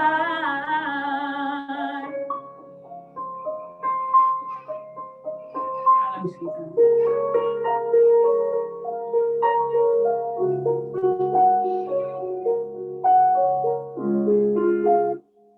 Thank you. Go on, Kayla. That was beautiful. I think Lindsay, you all right, sweetheart? Yeah, No. it was a dear friend of mine who was an angel. She was a funeral yesterday. This is for every angel that, you know, everyone that we've lost, all the people that we've lost. You know, I lost my daughter to cancer. You know, Barbara's lost her daughter. I just think it goes out to, this show goes out to everybody, all these warriors. I've just had a message. I don't even need. I've just had a message of someone who's watching a live, but they didn't want to comment. And what they've asked me is, they said that they're struggling in addiction at the moment. Hang on, sweetheart, when we're talking. And they've asked me, did I miss the friends that I had? And to be honest with you, my reply is, the friends I had when I was using, are the best thing I ever did was fuck. Can I say fuck? No. Them off. The bestest friends I've got now are the ones who are in recovery. Absolutely. They're not friends in addiction, they're just acquaintances. They're not, when you recover and get clean, those people disappear. I don't see any of the people that I used to use with. They've gone. They're not interested. My real friends, like I say, I've never met Lindsay. I've met her via Zoom and I love her. I absolutely, when I see her, I'm going to give her the biggest hug. This is my family now that are in recovery. I you know what? Because I'm one of them. I get in your face, and I'm a mardy little motherfucker. I'm going to say fucker because my kids are here, but they say worse than that anyway. But you see, but honest to God, when I started going to addiction and I watched these people who wanted to get clean, I'm not ashamed now to say I'm in recovery. And my children now tell people, if they say, "Oh, do you want a drink?" My kids will say, "My mummy's in recovery." I'm not embarrassed no more. I swear to God, I'm really not. No, and that's brilliant. I know my kids now that I lost them, but I'm Kaylee, now in it. Say hi, come Chris, here. Look at Chris this. has just. Come here. Look at this. Say hi, yeah. Hello. We're so proud of your mummy. Look how ugly she is. She's shy like me. Look. Yeah, all right, Lindsay. Well, we're really proud of your mummy. We're really proud of you. You're doing amazing. And my children come on some of the recovery groups at night. They do the quizzes. My kids are involved. That's what matters, Kaylee. Before we go, can I just say, because Chris Rowlands has mentioned a really relevant point. Ben SOS Riley has applied for a brick fund to pull together an album, a recovery album from people who have got skills and abilities. So touch base with the team, Kaylee, touch base with Bev or any of the team on here, and see if there's any spaces left to get on that album. I'll link her up, Peter, later. Brilliant. With Ben. I'll link her up later. Okay. I'm gonna suggest then you guys carry on with the show or not, whatever, but I've got to go and finish off my tea now. So say hi. Putting food before love. Oh, this one. Hi, my makeup. Say hi. Oh, your makeup was beautiful. Wait. I love it. And if this isn't worth doing it for, nothing is there? Say hi. Absolutely. Oh, look at her. Wow. She's been in mummy's makeup. Say hi. Hello. Hello. You pretty girl. Say hello. Hello. They love you. And use an eyeliner. Wait. It's beautiful. Oh, hello. Beautiful. Quick, say hi. Hello. Oh. Just goes to show, recovery, it's a full family. She's disappeared now. Where's she gone? Has she gone? She's probably They're probably not phone out of hand. Maybe. Lisa, I need to either find you on here and sort out Antonella getting in touch with you. Yeah. Regarding some donations for you and Rachel. Oh, that's brilliant. That we could really do with getting anything that we possibly can. That's out of the community, because they are absolutely coming with nothing. I tell you what, I wanted to mention what I haven't mentioned. Yep. Mention away, my dear. I intend to, Linz. We interviewed 4 people last week who were absolutely like only a couple of months in recovery, a few months in recovery. and give them all permitted earnings job. And it was one of the nicest feelings in the world to be able to turn around to one of them and say, I believe that you can do it. One of them started crying. It was dead emotional, and I'm thinking, stay professional, Lisa. Don't cry. Yeah, so we're creating opportunities for women and lads that have been through. So 2 of them have been through Rachel's project. So Rachel's done a lot of work with 2 of them. Yeah. One of them's 7.5 months clean, and the other one's really trying. We've given permitted earnings roles too. So that was a nice feeling last week as well. So for us to help other people on the ladder, just like Red Rose do. Well, Yeah, it's well, like Red Rose do. Chris Rowland said, can Lisa message me, please, about future volunteering? That's Chris Rowland's. We can also try and get you connected. Has anybody got his number on there? You can message me later and I will contact him. If you want to put your number on here or private message us. How does he do that, Linz? How can we get Chris's number? Chris, is it Chris Rowland's? Yeah. I've got Lisa's number, so is it Will you Lisa? message Chris? Yeah, Lisa. Yeah. Or add me on Facebook, I don't mind. Well, we can find it. Kevin can find it on Views, I would think. So I've just noticed that Christopher Blenkan has said Kev left on his own. He doesn't stand a chance. He doesn't. Do you know what I mean? Getting brave, is that, Kev? I know, look at him.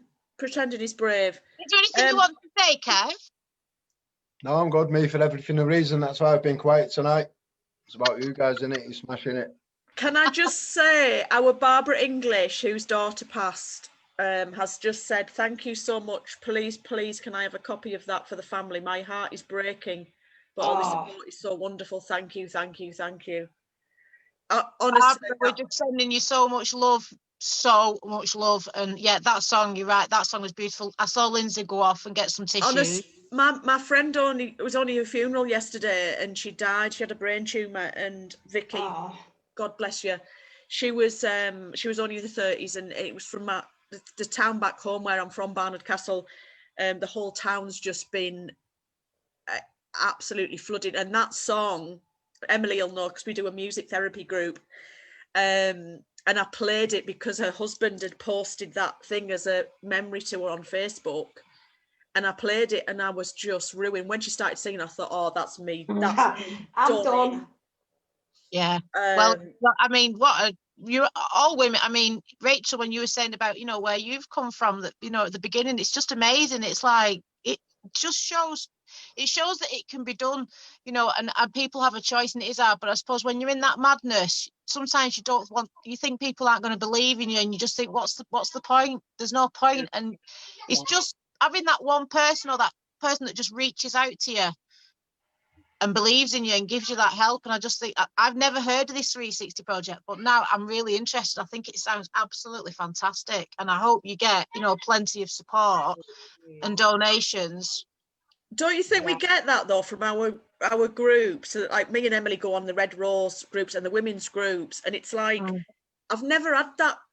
I've had friends who I thought were friends, but it's hard to describe, because it's like there's not like jealousy. Like, I want Emily to do well, and Emily wants me to do well, and there's some of the ladies on there, and it's like they tell you're marvelous. Yeah. And that was singing about you are who you have it with. This is what I was taught in rehab. I did Littledale Hall as my rehab, and that was my key workers' key thing. You are who you have it with. And I think if you're around negative people who don't get addiction, it rubs off. But the same said, if you're around people that say you're such a strong woman, you're such a great woman, you're such an asset to Red Rose, you know what I mean, and you're inspiring, and words like that, inspiring. I'm like, I'm not a pathetic addict sat in my own whistle, as me and Emily talk about quite a lot, actually. We talk too much about sitting in your own way. But when that's all you can, you think, well, how am I ever, and what's the point? That was my attitude. What's the point? Because even if I get sober, who's going to listen to me? Who's going to want to employ me? Because I lost my job, like the last 2 jobs I had, because of my drinking and my mental health. Who's going to want me? Who's going to give me money to work? Who's going to want to? Yeah. And that was mine. You know, I'd been arrested that many times and was such a nuisance. I didn't think anybody would give me a job. It was like, I mean, the fact that Red Rose, I've been offered a job, it was like, really? What you like, me? I'm like, I'm important. It's really weird. You lose all that self-worth, and you know and I was in a domestic violent relationship for a long time, and it just gets sucked out of you, the life. And it's trying to build that strength up again, and it's from people like these groups, these forums that help me. So like you say, Lindsay, the women, but you are beautiful and you are strong and you can do this, and it's like, yeah, I need a bit of that, I need a bit of that. And you know, this is what you and Lisa are doing for the lady, you know, the women that you are helping. It's showing some love. I relate to all of that. I mean, I came to Macclesfield in 2015. I think I've worked my way through every potential employer there could have been. I was literally at jobs for 2 days. Then I wouldn't go in because it'd been the weekend and I'd been hammered and da-da-da. Or I'd just been asked not to come back because I was just all over the place. And so treatment was 2017. 2018, I wanted to be a counsellor, so I went to college. 2019, I got my first job in recovery. And then 2020, I'm part of setting up this. So service manager, girl, service manager. Boom. That's just such a short space of time when you think of the grand scheme of things, isn't it? It's like... It is 3 years, 3.5 years.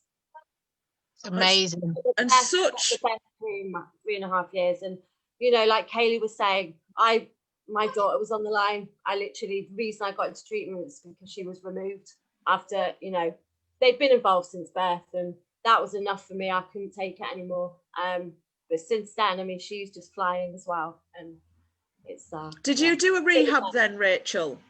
No, I had to do it in the community because I got my daughter back and I had to attend the DEEP programme. So I was going into that 3 times a week, going home, and my daughter was at school. So we tried to keep that. I've got her back from the foster care on the premise that I could do it, but they were still taking me to court, social services, to get an order put in place because they'd written me off, and I don't blame them. They'd written me off.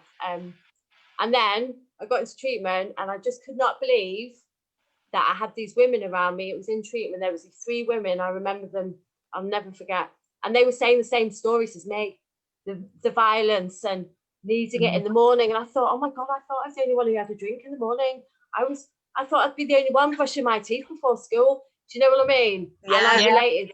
Yeah. 3 months down the line, I thought, okay, well, I only came in here to tick a box, but now I actually like it. I like this feeling. I like people talking to me, and that's what I wanted the whole time. And I got it, and it's just gone from there. And I used to be like that. I used to think putting a polo mint in was going to stop everyone thinking I had a drink on the school run. I forgot the fact I was slurring and I was wobbling all over trying to, you know, the polo mint, it made all the difference. That was fine. I was cured. No. Yeah, exactly the same. Oh, wow. Do you know what? I think we've smashed it tonight, Linz. And Kev, obviously, Kev. Oh, I forgot Kevin was there. Sorry, Kev. Yeah, hi, Kev. Kev, all right. Sorry, Kevin. I think we need to give a big shout out to Emmy Daggers as well, another strong woman, but she's not here tonight. I know. Emma, love ya. Well, she was one of the ladies, the first one of the I think it was a Preston LUF, and I hadn't been because I did 6 months rehab at Littledale, but I lived there for nearly a year in the flat, and I went over and took a couple of guys over in the car to this Preston LUF, and I met Emma. I think that was the first time I met her at a LUF, and she said, and the guy that was what Kevin does now, Gareth, she said, where's Gareth been hiding you? And I said, what do you mean? I said, I've not been hiding anywhere. We need a strong woman in the north. And I said, and it just came out and I went, well, she's here. And I thought, I can't believe I've said that. I thought, and she was just like, you're just what we need. And I thought, am I? You know? Oh, Lindsay.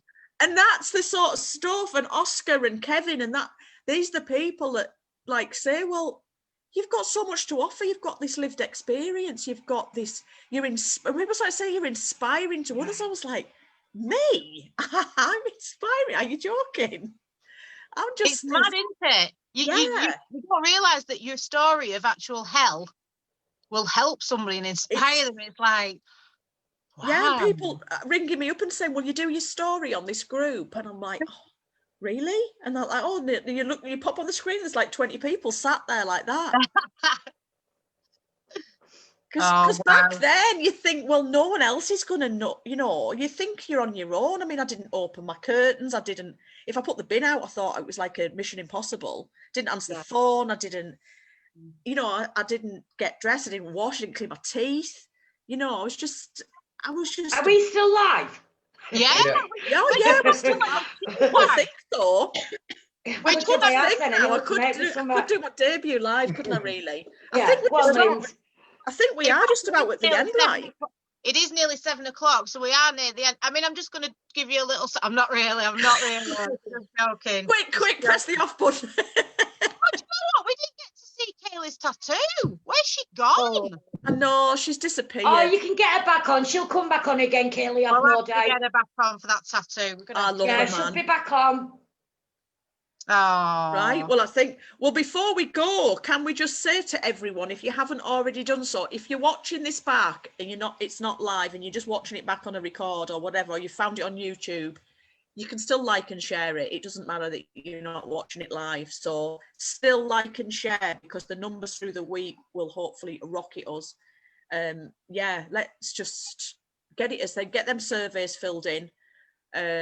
See if we can just prove that women are the best. If Antonella shared it to she sent this to Frank Bruno. Well, we'll take and shared it. Wouldn't that be good if they go, hey, look what's happened when Lindsay and Emily have took over, the figures have gone through you've got Kaylee that's going to wear your jumper when she does the X Factor. I mean, we could be global. Can you imagine if she goes and promotes my new top in the jungle and on the X Factor? That would be great. Oh, that'd be brilliant. This is it. We're off. This is it. It's going to go off big time. It's going to go off. I can feel it in my bones. Right? I think that's about it, people. Thank you so much. How many people have we got on watching now? Is anyone still watching, do you think? Yeah. Is anyone still tuning in? Yeah. Have we still got comments coming in, Kev, or what? Yep. Come on then, do a couple of quick shout outs before we log off. Loose women, that's what you're all called now. Chance would be a fine thing. Lindsay. I'm a single lady for the first time. I haven't been single since I was 16, Lisa. Oh, actually, Kevin, just read that woman's Lala Ram. She's written an absolute. Right, where are we up to here? Who? Oh, hold on, a shit. Oh, no, it's a spellcaster. No, it's very long. It's a spell. Sorry, lovey. Yeah. Look, yeah. Yeah, I've seen it. It's a long one. But yeah, shout out to Layla Ram. Shout out to Layla Ram. But it's been long because we're just about done. Oh, look, Darren Bird's just pressing the thing. Great job, ladies. Gary Walsh, the lovely Gary Walsh. I was going to say something then, but it sounds rude. Chris Rowlands put that 4 NA groups have declined his share. Well, that's a bit rude. What? 4 NA groups. Oh, well, never mind. Our lovely Curly Camel, Gary Walsh. Oh, lovely Gary. He was around mine, helped me put my Christmas tree up the other week. I did treatment with Gary Walsh. So, hi, Gary. Right, I think that's us. Curly Camel. Chris Rowlands again. He's been on all night, and our lovely Stuart. Yeah, Chris, get in contact with me, sweetheart, and we'll sort something out. Yeah, he said on Facebook he seems happy with the and Deb Taylor. Great job, ladies. So proud of you all. Thank you, Deb. Who's Chris Blencan calling us posh? We are posh. We are posh. There's a first time for everything. I've not been called posh before. Know what I mean? Right. Night, God bless, guys. Lisa, one sec before you go. Yeah. Don't forget about that guy that you need to speak to Lindsay about. Yeah. I've just told it message. Chris Rowlands, yeah. Well, you might be able to get his number off views though, Kev. Yeah. No, not Chris Rowlands. That other fellow that you were talking to me about today. That needs to access Zoom groups, etc. Ring me after. Right. Oh, yeah, Lindsay. I need you later. Yeah. All right. Okay. I'll message you. All right, love. Night, guys. Night, everyone. Love yous. Bye. Take care. Bye. See you later. Bye-bye, love. Bye.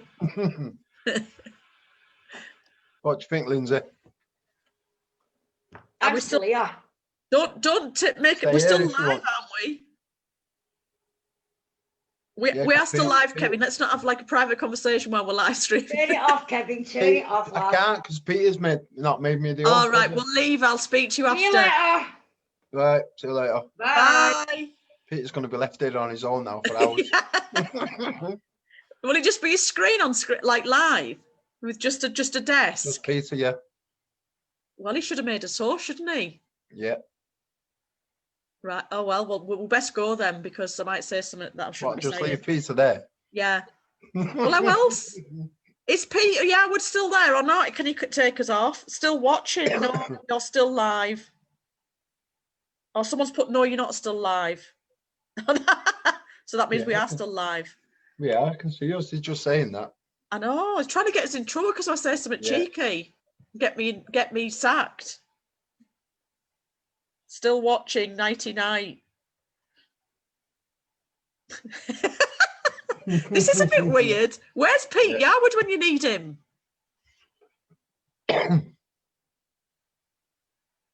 What should we chat about now? Right, let's ring Peter up. Will he?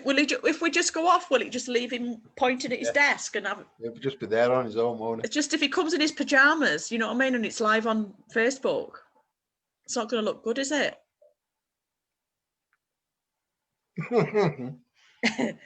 Scott's just tuned in. Yeah, we are still live, Scott. We're just waiting for Pete to come back and take us live off live streaming. Yeah. So we can.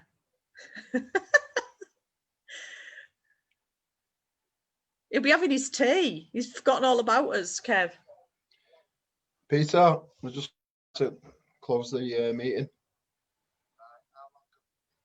Only a couple of minutes. No worries. Thank you. All right, bye-bye. Is he coming back? Yeah. So Chris Blanket.